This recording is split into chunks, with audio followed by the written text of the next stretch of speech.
State Censorship, Corporate Censorship, A Libertarian View, by Sean Gabb, the 6th September 2017.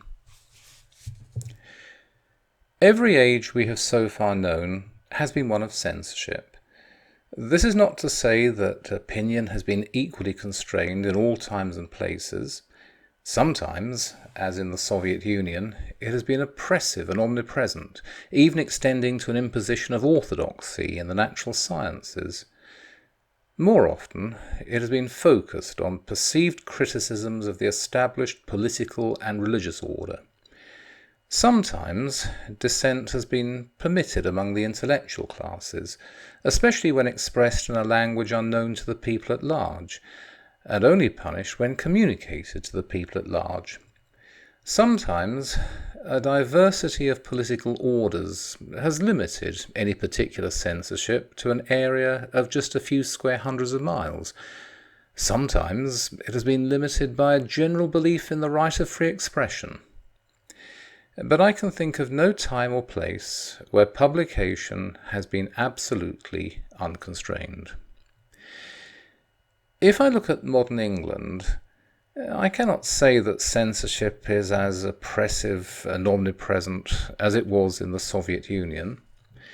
I cannot think of any opinion that cannot somehow be expressed. For the avoidance of doubt, I do not wish to do any of these things. However, if I want to deny the Holocaust, I can. If I want to claim that the coloured races are intellectually or morally inferior, I can. If I want to say that homosexuality is a dreadful sin that will be punished by everlasting torments, I can. If I want to argue, in the abstract, for the rightness of shooting politicians, I can. The law in England punishes what are regarded as inflammatory expressions of such belief. It also punishes expressions of such belief when they are regarded as affecting known individuals. But I am not aware of a law that makes it a crime to publish sober and abstract expressions of any opinion. This being said, the administration of the law during the present century has been stretched in England to the point where expressing disapproved opinions in everyday life has become dangerous. Statements that do not involve threats against known individuals are being prosecuted as if they were threats. There is also the fact of what is called social pricing. It may be legal to publish any of the above opinions, but anyone who does publish them will find it hard to secure employment in the state or corporate sector. We do not have in England anything approaching a regular censorship. Even so, speech is less free than it used to be, and far less free than it ought to be. Let me then give a brief argument for greater freedom of speech than we enjoy. This covers both direct action by the authorities and action by their creatures.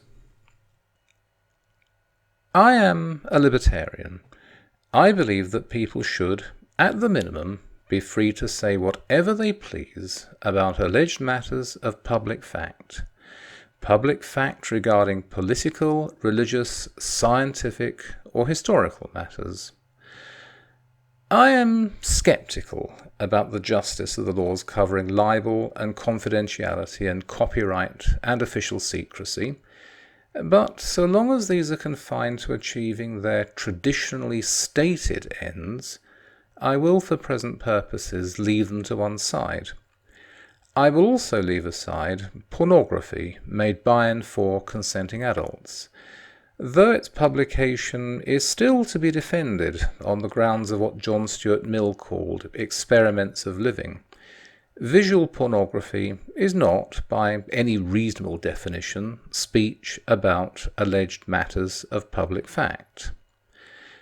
But, as a libertarian, I see the right to speak freely on alleged matters of public fact as something to be defended without shuffling disclaimers and without embarrassed silences. So how is the right to freedom of speech to be defended? Of course, I would like to see a strong legal protection in this country. I would like something like the American First Amendment, which, as presently interpreted, blocks the formal censorship of anything that counts as speech about alleged matters of public fact. Our own legal protection is weak.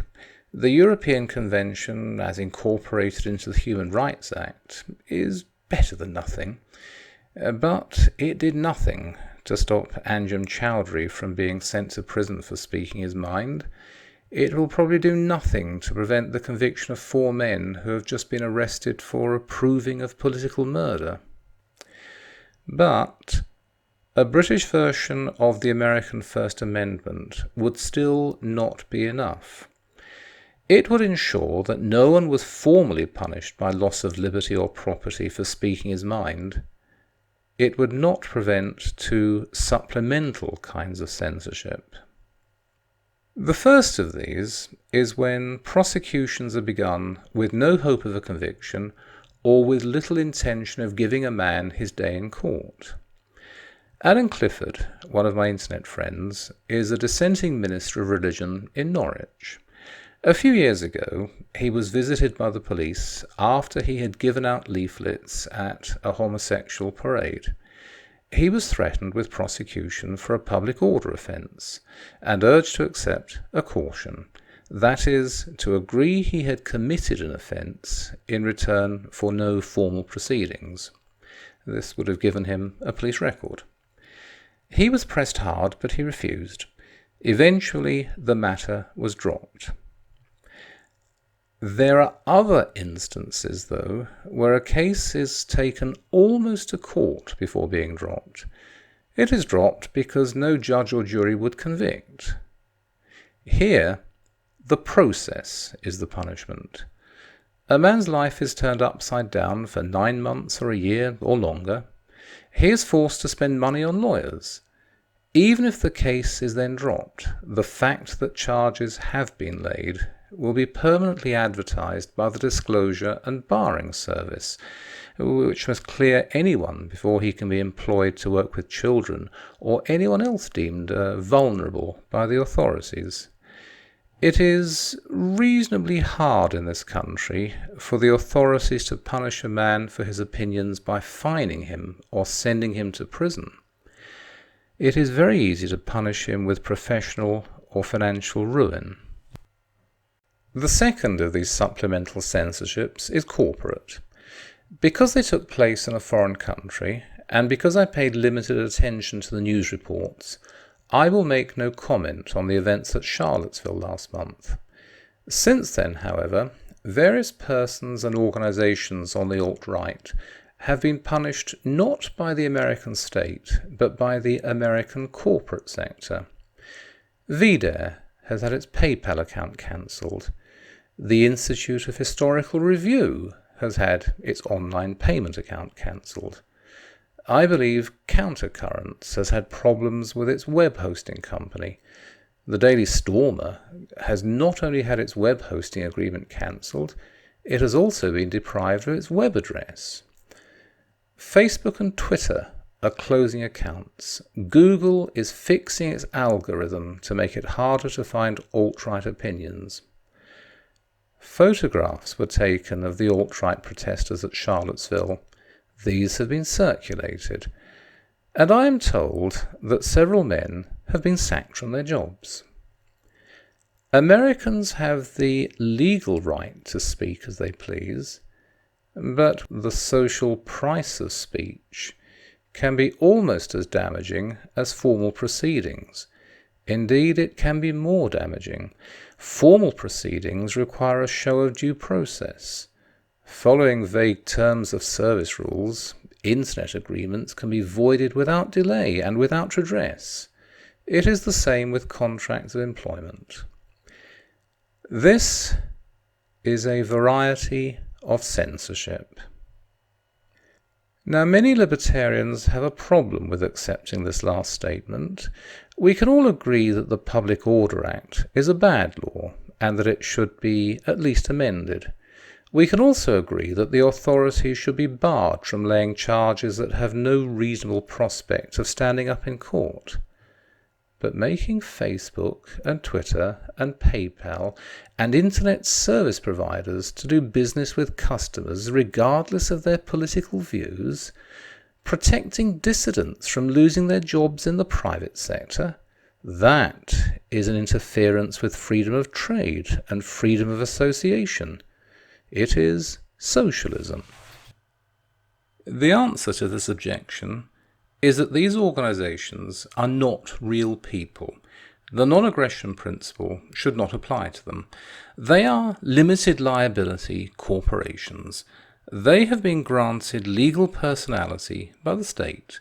They can make contracts as if they were real persons and own property. They alone are responsible for their debts. Unless fraud or great negligence can be proven, their owners are shielded from financial liability. Because of this, they can grow very large and corner whole markets. Because of this, they can survive a very long time. They are a legal fiction, often behind which some already rich and well-connected men are safe to grow richer still without the risk of personal loss that ordinary people must face. They are the main cause of what the establishment economists call imperfect competition. They are effectively arms of the state. They are certainly the economic wing of the ruling class. Whether such organizations could have emerged without state privilege is an open question, though I doubt if they could. But there is no doubt that the corporate sector as it actually exists is a creature of state privilege.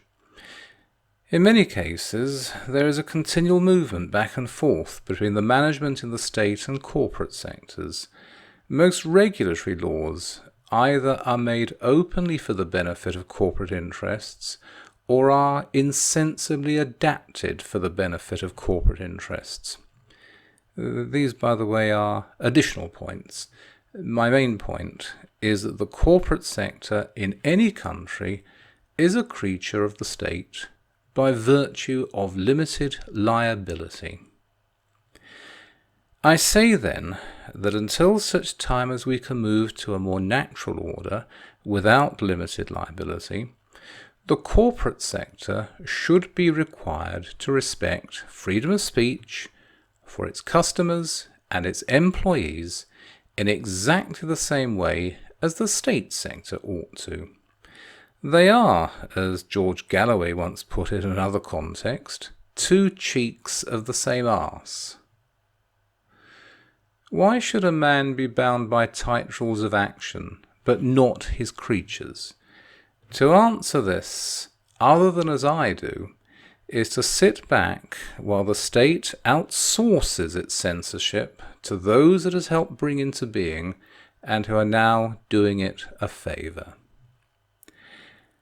I run the Centre for Ancient Studies, which teaches Latin, Greek, and classics. This is neither a limited company nor a charity. It benefits from no grant of privilege. Because of this, I insist that I should have the right to take or reject students for any reason whatever. I should be able to refuse students at the outset if I dislike the colour of their faces. I should be able to withdraw from teaching them, subject of course to any contractual agreement, if I later discover that their tastes in love are not as mine. That should be my right, and perhaps my cost. But a chartered university should have no such freedom. It should be able to insist on political or any other conformity from neither its staff nor its students. Equally, where they have limited liability, banks and the various kinds of internet company should be required to do business with anyone of good financial standing and not to discriminate on political grounds when looking to employ staff. And the corporate search engines should be required to provide reasonably objective search results. To repeat, I am not saying that sole traders should be forced to do business against their conscience, but I do say that any organisation that enjoys the privilege of limited liability should be made to respect freedom of speech in exactly the same way as the authorities must. If the directors and shareholders of Google or British Telecom find this an unwelcome requirement, they are at liberty to give up their limited liability and to operate with the same joint and several liability as an ordinary partnership. Limited liability, after all, is a privilege, not an obligation. Let us, then, have greater legal protection of speech than it presently enjoys in England. Let us have some equivalent of the American First Amendment. Let us also have greater tolerance, where the law does not enter, of dissenting opinion.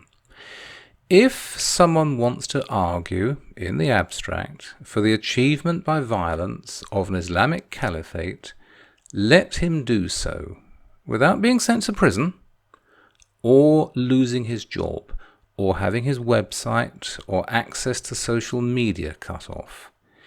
If someone wants to argue for the expulsion of Muslims from England, let him do so with the same legal and personal security. Truth is a value that always emerges from open debate, and at best by accident from the unquestionable pronouncements of those in authority.